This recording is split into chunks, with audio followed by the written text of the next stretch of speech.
अस्सलाम वालेकुम रहमतुल्लाहि व बरकातुहू। उम्मीद है आप सब बख़ैर होंगे। आज एक नया एपिसोड पॉडकास्ट में आपका वेलकम है।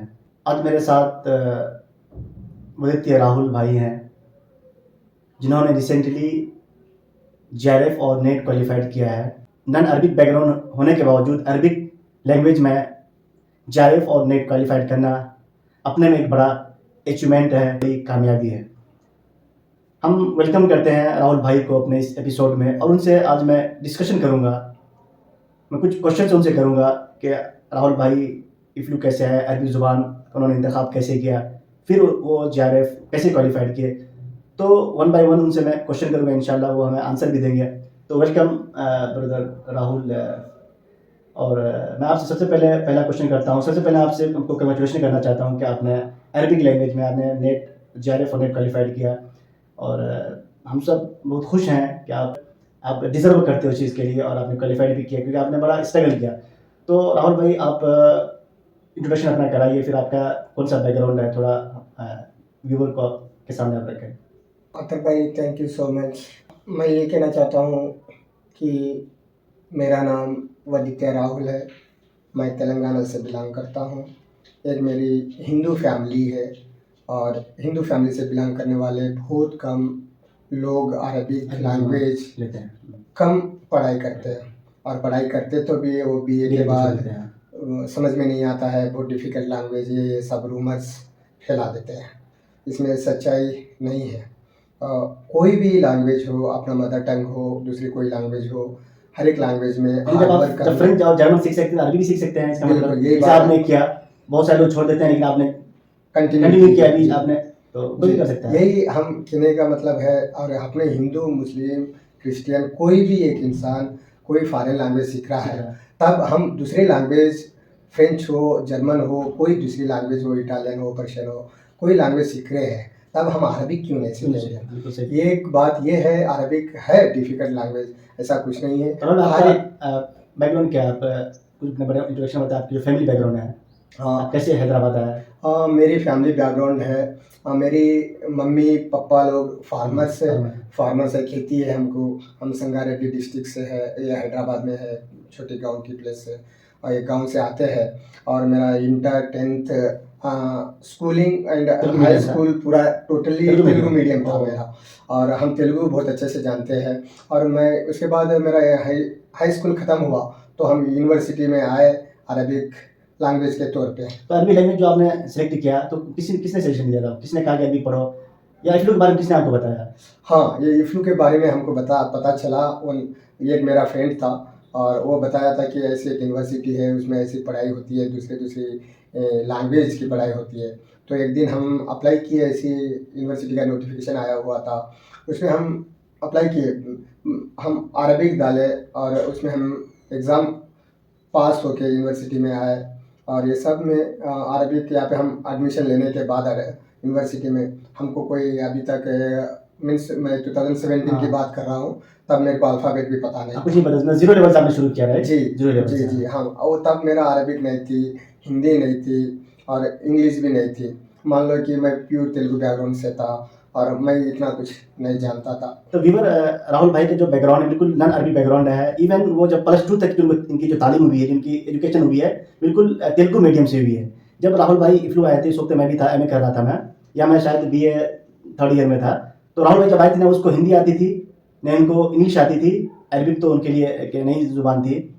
तो फिर राहुल भाई ने स्टाइल किया, इंग्लिश भी उन्होंने सीखा, हिंदी भी सीखा, और अरबिक में भी उन्होंने अच्छा खासा कमान हासिल किया। तो दूसरा क्वेश्चन है राहुल भाई, कि आप जो अरबी लैंग्वेज आपने सेलेक्ट किया, फिर आपने अल्फ़ाबेट सीखा, तो आप कैसे लैंग्वेज को सीखे? क्योंकि आपके लिए बहुत डिफ़िकल्ट था, आपको इंग्लिश भी नहीं आती थी। बहुत सारे लोग इंग्लिश के थ्रू अरबिक सीखते हैं, इंग्लिश के थ्रू जर्मन सीखते हैं, इंग्लिश के थ्रू रशियन सीखते हैं। आपके पास इंग्लिश भी नहीं था, मतलब सोर्स लैंग्वेज भी नहीं था, और टारगेट लैंग्वेज में आप ज़ीरो थे। तो कैसे आपकी जर्नी रही? आपने कैसे मैनेज किया? एट द सेम टाइम आपने हिंदी भी सीखा, इंग्लिश भी सीखा, और अरबिक भी आपने सीखा। तो कुछ आप रोशनी डालें, जो हमारे न्यू कॉमर्स है, जो न्यू हमारे जो आने वाले हैं हमारे जूनियर्स वगैरह, वो कुछ आपके जो इस कन्वर्सेशन में कुछ बेनिफिट हो, कुछ उन्हें पॉइंट्स मिले, जो ताकि वो आसानी से मतलब लैंग्वेज में कमान हासिल कर सकें। जी, समझ गए। तो हम यहाँ पे आए थे, तब कुछ नहीं था, मेरा 0 लेवल था। तो हमको डिपार्टमेंट में प्रोफेसर लोग बताए कि आप लैंग्वेज बहुत मेहनत करना होगा। ये तो फर्क है। हमको लगा कि देखो अगर तुमको अरबिक लैंग्वेज डिफिकल्ट है तो दूसरे लैंग्वेज कर सकते हो। तो हम सोचे कि अगर दूसरा लैंग्वेज में भी करना है तो मेहनत ही सब करना मेहनत है। होगा, सेम हाँ। मेहनत। तो हम उस दिन डिसाइड हो गए थे नहीं यही लैंग्वेज करना है, अरबिक और इंग्लिश हो हिंदी हो। हम अरबिक एंड इंग्लिश दोनों साथ में हार्ड वर्क किए हैं, दोनों पकड़ आ गए और हम समझ गए कैसा हार्ड वर्क करना है, कैसा पकड़ना है, लैंग्वेज सीखना कैसा है।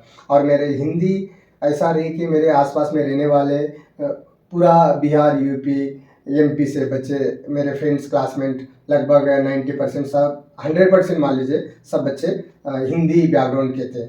हर दिन वो लोग से बात होती थी, समझता था, सोचता था वो लोग क्या बोल रहे हैं, कैसे टाइम पे कैसी बात कर रहे हैं और कौन से वर्ड्स यूज़ कर रहे हैं। उधर से मेरा हिंदी बहुत सही हो गया और मैं पर्टिकुलरली हिंदी नहीं सीखा हूँ, स्कूल में था मेरा 6 to 10th थोड़ा बहुत तो अरबी हिंदी जो था। आपने सीखा, कैसे आपको क्या चैलेंजेस हुआ अरबी सीखने में? मतलब क्या आपको इश्यूज होता था, क्या ऐसा लगता था कि हाँ, तो ये डिफ़िकल्टीज़ बहुत था। इंग्लिश एंड अरबिक सीखने में हम लाइब्रेरी जाते थे, शॉर्ट स्टोरीज़ पढ़ते थे, छोटे-छोटे English to Arabic, Arabic to English, grammar किताबें देखते थे और नॉमिनल सेंटेंसेस, वर्बल सेंटेंसेस, ये सब जुमला हम बनाते-बनाते एक लेवल पे पहुँचे। मीन्स अल्फ़ाबेट से धीरे-धीरे वर्ड्स हो गया, जुमला बनाना हो गया, बात करना हो गया। धीरे-धीरे हमारे लाइफ में इम्प्रूवमेंट आना शुरू हो गया एंड इंटरेस्ट भी बढ़ना शुरू हो गया। ये सब लैंग्वेज सीखने में कभी भी कोई बंदा लैंग्वेज सीख रहा है, इंटरेस्ट होना है। इंटरेस्ट में उसको हैप्पी फील हो, मज़ा आए कि पढ़ने में, हर एक काम में, कोई भी काम आप दिल से करते हो तो मज़ा आता है। तो ये ऐसी मेरी लाइफ में गुजरी। तो राहुल भाई ने बड़ी अच्छी बात कही, अगर आपके अंदर कोई चीज़ करने का पैशन हो, जज्बा हो, कमिटमेंट हो, तो रियली आप उसको will get it, no doubt. मतलब कहते हैं ना, nothing is impossible, everything is possible. जिस राहुल भाई एक लाइव एग्जाम्पल हैं। अभी उन्होंने ग्रेजुएशन किया, मास्टर डिग्री किया, उसके बाद PGDT है जो टीचिंग 1 ईयर टीचिंग का कोर्स है, तो उसके अलावा फिर उन्होंने डिप्लोमा भी किया। तो अरबी राहुल भाई अच्छी पढ़ लेते हैं, उसके बाद अंडरस्टैंडिंग है, मीनिंग समझ रहे हैं। तो एक बड़ी डिफिकल्ट जर्नी है। इवन अभी देख राहुल भाई की जो हिंदी है फ्लुएंटली है, कितने अच्छे से बात कर रहे हैं और उनको हेजिटेशन भी नहीं हो रहा है। इवन उन्होंने इफ्लू में, उनके जो 5-6 ईयर की जर्नी इफ्लू में, हिंदी या उर्दू कह लीजिए, जो भी कह लीजिए, अरबिक, इंग्लिश, उन्होंने 3 लैंग्वेजेस को उन्होंने एट द सेम टाइम उन्होंने सीखा है। तो मैं बहुत कंग्रेचुलेशन कहना चाहता हूँ राहुल भाई को। रियली राहुल भाई आपने बड़ा एक अचीवमेंट हासिल किया। और क्योंकि आप एक लाइव एग्जांपल है हमारे दूसरे लोगों के लिए कि मतलब अगर इंसान कुछ करने के लिए ठान ले, एक तेलुगु बैकग्राउंड का जिससे ना हिंदी आती है ना कुछ आता है, वो किस तरह अरबी लैंग्वेज में वो मास्टर डिग्री कर लेता है और फिर मास्टर डिग्री नहीं करता है, फिर आपको इंशाल्लाह बताऊंगे, फिर वो JRF भी क्वालिफाइड करता है। जो JRF जो होता है टफेस्ट एग्जाम है हिंदुस्तान में, टफेस्ट एग्जाम है।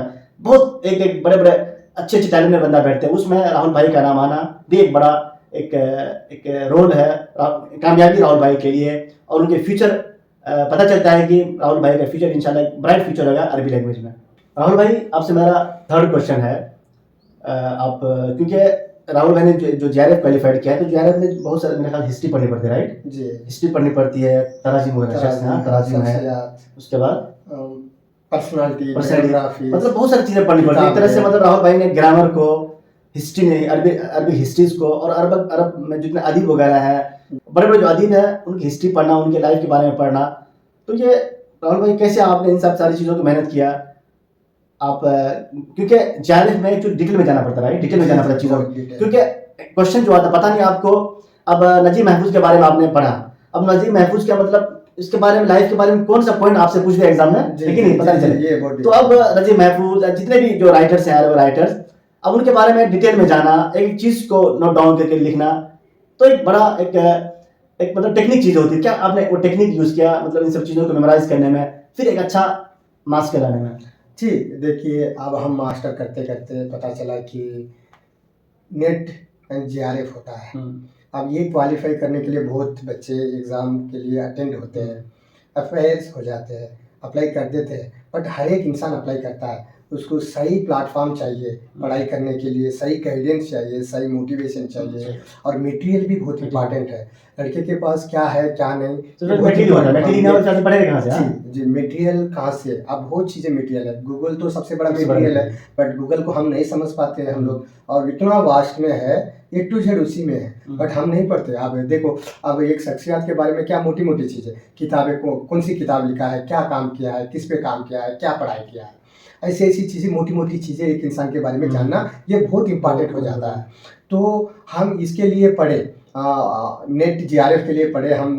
तीसरा अटेम्प्ट में हम JRF and net qualify first किए। सेकंड अटेम्प्ट थर्ड अटेम्प्ट में आपने है? मेरा थर्ड और हर अटेम्प्ट में, मैंने मतलब हर 6 महीने में होता है, राइट? हर 6 महीने छह में एक महीने बार में। होता है। हाँ। तो हम देखिए सेकंड ईयर में आपने जी। फर्स्ट ईयर में आपका 2 अटेम्प्ट रहा, थर्ड ईयर में जी हम फर्स्ट निकाले। निकाल लिया। तो हम लगा कि मास्टर्स मेरा लॉकडाउन में ख़त्म हो गया और घर पे रहते रहते कोई पढ़ाई नहीं हुई, नॉर्मल यही लिटरेचर वगैरह पढ़े मास्टर में आके, तारीख वगैरह, और ज़्यादा पकड़ नहीं थी मेरे को इस पे। उसके बाद हम समझ में पूछे भैया लोग से, टीचर लोग से पूछे, मशवरा मीन्स एग्जाम्पल के तौर पे पूछे कि कैसी किताबें पढ़नी चाहिए, कौन सी किताबें पढ़नी चाहिए, कहाँ से पढ़ना चाहिए। तो और बहुत भैया लोग हमको हेल्प किया, आप भी बताए, अब्दुल अलीम अजीम बिलाली सर का क्लास हमको बताया, तो हम उसको फॉलो किए। स्टार्टिंग में हमको समझ में नहीं आता था। राहुल भाई ने बड़ी बात यहाँ पे कह रहे हैं। राहुल भाई जो एक स्टडी ग्रुप ऑफ इंडिया, जो अजीम भाई हैं, जो इफ्लू में उन्होंने मास्टर डिग्री किया, अभी वो JNU में PhD कर रहे हैं। उनका अभी एक किताब भी आई है, वो तकरीबन 3 या 4 साल से वो JRF और नेट की तैयारी कराते हैं और बिल्कुल प्रॉपर उनका वीडियोज होता है। तो राहुल भाई ये कह रहे हैं कि मतलब अजीम भाई के जो क्लासेज है मतलब बड़ा एक रोल प्ले किया है उनको JRF क्वालिफाई करने में। तो मतलब क्या है जी किस तरह का मतलब जी, अजीम भाई जी। कैसे पढ़ाते हैं, इसका मेथड पढ़ाने का क्या है, जी। सिलेबस कैसा है? सिलेबस अरबिक में 10 यूनिट्स है हाँ। और अजीम भाई का पढ़ाना तरीका, यूनिट में हर एक बायोग्राफीज हो, बुक्स के बारे में पढ़ाना हो और लिटरेचर हो, कुछ भी हर डिटेल में जाता है, हर चीज में। एकदम डिटेल में जाता है, एक पॉइंट भी मिस नहीं होता है। मतलब अजीम भाई पढ़ाते पूरा हैं, ट्रेनिंग करा देते हैं, पूरे JRF पूरा अजीम भाई से कोई क्लास कर ले मेरा इनफ है। ये नाफ है और इधर उधर दौड़ने का जरूरत नहीं या है। फिर वो जो सजेस्ट करे, जो किताब पढ़ने के लिए उसको पढ़ लिया हाँ, जाए। बस किताबें नहीं है, अजीम भाई की खुद बनाया सो मटेरियल है। मटेरियल। अगर उसमें सही से बंदा कोई भी इंटरेस्ट डाल के अच्छा से तैयारी कर ले, A to Z वहीं से मिल जाएगा, 70 to 80% वहीं से मतलब भाई आएगा। बहुत बड़ी बात है। मतलब इस वक्त देखा जाए तो लोग यूपीएससी के लिए मतलब बहुत सारे कोचिंग सेंटर है, जी। लेकिन अरबिक JRF और नेट की तैयारी कराने के लिए मेरे ख्याल से अजीम भाई का पहला बंदा अजीम भाई, एक इनिशिएटिव अजीम भाई पर भाई कोई नहीं है, पहला बंदा है स्टार्ट किया था स्टार्ट किया। मतलब अजीम भाई बड़ा YouTube पे। बहुत बड़ा काम शुरू किया इसका। जी मतलब जी जी मेरे ख्याल से अजीम भाई अगर जर्नी कंटिन्यू रखे जी, इंशाल्लाह मेरे ख्याल से फ्यूचर में उनके अवार्ड मिलना चाहिए। बहुत अच्छा ठीक है, उनके एजाज मिलना चाहिए। पहला बंदा हम है। जानते हैं, पहला इंसान है। हाँ। और पहला अरबिक को यूट्यूब पे आके पढ़ाना और किसी सिलेबस को पढ़ा के नेट JRF बहुत कम मिलता है, नेट तो बहुत जगह क्वालिफाई कर लेते हैं, उसके लिए पढ़ाना। और अजीम भाई का अरबिक भी बहुत अच्छी है और उसका उर्दू हिंदी भी बहुत माशाल्लाह की, कहीं कुछ भी समझ में नहीं आया जैसा नहीं है, A to Z समझा जाता है। समझाने का तरीका, मोटिवेशन करने का तरीका, एक लेवल लाइक मोटिवेशन स्पीकर एक होता है, एक यूनिक होता है हर एक इंसान में। अजीम भाई को हमको लगता है कि टीचिंग फील्ड में आना चाहिए और अल्लाह करे उसका सक्सेसफुल हो, उसका लाइफ, उसको सक्सेस मिले। ये सब ना ऐसे बंदे बहुत रेयर होते हैं। और मतलब ये ऐसे लोग, अजीम भाई जैसे लोग क्या है, हमारी जो एक एसेट है, वो हमारा फ्यूचर है। ऐसे एसेट को बचा के रखना पड़ता है। ऐसे एसेट को अगर हम सपोर्ट करते हैं, क्योंकि देखिए राहुल भाई कोई भी चीज़ हो उसको एक सपोर्ट करना पड़ेगा। जैसे राहुल अजीम भाई जो चला रहा है स्टेट ग्रुप ऑफ इंडिया, और उसमें अगर लोग लाखों रुपए इन्वेस्टमेंट कर देते हैं, उनके जो मतलब जो फील्ड है उसको तो अपग्रेड वो कर ले और अच्छे से उनका बाज़ाब्ता मतलब कोचिंग सेंटर उस जगह इनका, और फिर बहुत सारे लोग उनसे जुड़े, मेरे ख्याल से और बेहतर अंदाज में वो काम कर सकते हैं। और उसका फीस ना 1000-1500 रुपया कम है। में 6 इवन अजीम भाई मेरे ख्याल से किसी ने, मेरे एक दोस्त ने कहा अजीम भाई मैं पढ़ना चाह रहा हूँ, तो अजीम भाई से मैंने बात किया तो बोले कि मैंने पैसे नहीं देना, उन्होंने कहा चलो मैं फ्री पढ़ाऊंगा। ये बहुत अच्छी चीज है। जैसे अभी आपको वो एक कौन खान है, खान सर एक बहुत फेमस है ना, हाँ जी जी, खान सर, तो खान सर भी यूपीएससी की तैयारी कराते हैं, बहुत मतलब बेहतरीन तरीका है, बहुत छोटे कम फीस में। तो अजीम भाई माशाल्लाह उसी एक पैटर्न को लेकर आगे बढ़ रहे हैं। तो मैं अजीम भाई का शुक्रिया अदा करता हूँ। माशाल्लाह आप जैसे लोग इस उम्मत का असासा हैं, आप एसेट हैं, आप आगे बढ़िए इंशाल्लाह। इस तरह के मतलब जो इनिशिएटिव लिए हैं इंशाल्लाह इसको कंटिन्यू रखना है और उसको थोड़ा अपग्रेड करना है और उसको थोड़ा और इजी बनाना है। आप वेबसाइट बना लीजिए इसके नाम से, और आपका जगह जगह दो सेंटर, जैसे दिल्ली, हैदराबाद, कोलकाता, ये दो जगह आपका सेंटर खुल जाता है, तो मेरे ख्याल से और इजी रहेगा कि लोग जाके लाइव क्लास करेंगे। राइट, यूपीएससी की तैयारी करते हैं तो लाइव क्लास कर सकते हैं। और अजीम भाई ऐसा नहीं है कि फी तुमको 1000 रुपया देना है, नहीं। आप गरीबी हो तो आपको कोई डिफिकल्टीज है, पढ़ने के लिए आपको जिराक्स लेने के लिए, किताब खरीदने के लिए पैसे भी नहीं है, तब भी आपको हेल्प कर सकता है। अजीम भाई जैसे और साथ जैसे लोग बहुत जने आना चाहिए फील्ड में, अरबिक लैंग्वेज को आगे बढ़ाना चाहिए। ये एक फॉरेन लैंग्वेज है, फॉरेन लैंग्वेज, इसमें बहुत चांसेस है, बहुत अच्छे ब्राइट फ्यूचर्स है हर एक लैंग्वेज में अरबिक सीखना। ऐसे अजीम सर के जैसे लोग आके मोटिवेशन करे, हर एक इंसान सही से पढ़ने के लिए इंटरेस्ट हो तो 100% हम ऐसे होते हैं कि जीआरएफ नहीं यूपीएससी की तैयारी भी कर लेगा भैया। सर राहुल भाई से मेरी बात हो रही थी, राहुल भाई मैंने इनके बारे में एक बायोग्राफी लिखा था राहुल भाई के बारे में, उनकी पूरी एक रिटेन में। तो राहुल भाई ने मुझसे कहा था कि अरबिक लैंग्वेज मतलब सीखना चाहिए।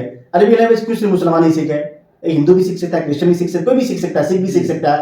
तो राहुल भाई का ये कहना है कि अरबिक लैंग्वेज सब सीखे, मैं भी सीखा हूँ, इंशाल्लाह फ्यूचर में मैं मोटिवेट करूंगा लोगों को अरबी भी सीखो। अरबिक लैंग्वेज कमर्शियल लैंग्वेज है, कमर्शियल लैंग्वेज है, एक मतलब मार्केट की जुबान है। एक ऐसा फैला हुआ है कि अरबिक मींस मुस्लिम, ऐसा नहीं है। देखो अब देखो इंग्लिश मींस क्रिश्चियन का है, ये ब्रिटिश वाले का लैंग्वेज है इंग्लिश, तब भी हम सीख रहे हैं। तो ऐसी सब में आना चाहिए कि हम लोग इंग्लिश कैसा सीख रहे हैं, अपनी लैंग्वेज कैसे सीख रहे हैं, अरबिक हो दूसरी लैंग्वेज भी हो, ऐसे ही सीखना चाहिए। मेरा कहने का मतलब है इसमें हिंदू मुस्लिम क्रिश्चियन को डालना नहीं है, रिलीजियस पे कभी इसमें जाना नहीं। माशाल्लाह, थैंक यू राहुल भाई फॉर गिविंग योर टाइम, और बड़ा फ्रूटफुल डिस्कशन रहा इंशाल्लाह।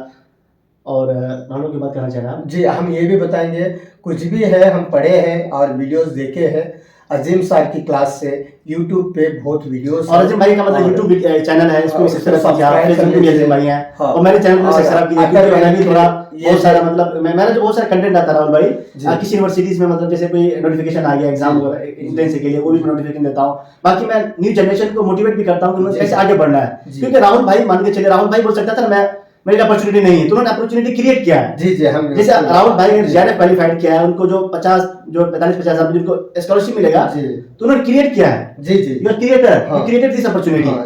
तो हमें ये नहीं बोलना है कि यार अपॉर्चुनिटी नहीं है क्या करूं, नहीं, अपॉर्चुनिटी आप क्रिएट करें, आप जॉब क्रिएट करें, ये सक्सेस होता है इंसान की लाइफ में। और ये बात वो अतर भाई का भी एक यूट्यूब चैनल है, सब्सक्राइब कीजिए, ऐसे आपको कोई वीडियो मिलता रहेगा और मोटिवेशन हम बनाते रहेंगे आपके लिए, कैसा पढ़ना है और कैसी चीज़ें पढ़नी है, कौन सी किताबें पढ़नी है। इन फ्यूचर हम वीडियोस बना के हम आपके सामने पेस्ट करते रहेंगे। और आप ख़ास तौर पे अजीम सर की यूट्यूब चैनल को भी सब्सक्राइब कर लीजिए। क्यों बोले तो यूजीसी नेट के लिए आप तैयारी कर रहे हो तो खास करके अजीम सर की यूट्यूब चैनल को सब्सक्राइब कीजिए, और उसका एक स्टडी ग्रुप ऑफ एक क्लास लेता है, ऑनलाइन क्लास होता है, उसको भी ज्वाइन कीजिए। आप कम अगर मेरे रेफरेंस अगर आप अजीम भाई क्लास ज्वाइन करते हैं इंशाल्लाह आपको 20% कुछ भी 20% इंशाल्लाह ऑफर रहेगा, आपको कोई डिस्काउंट है, पैसे का कोई दिक्कत है, मटेरियल का कोई दिक्कत है, हम लोग हैं, हम आपको हेल्प करेंगे हर चीज़ पे, हर पल पे हम आपके साथ रहेंगे।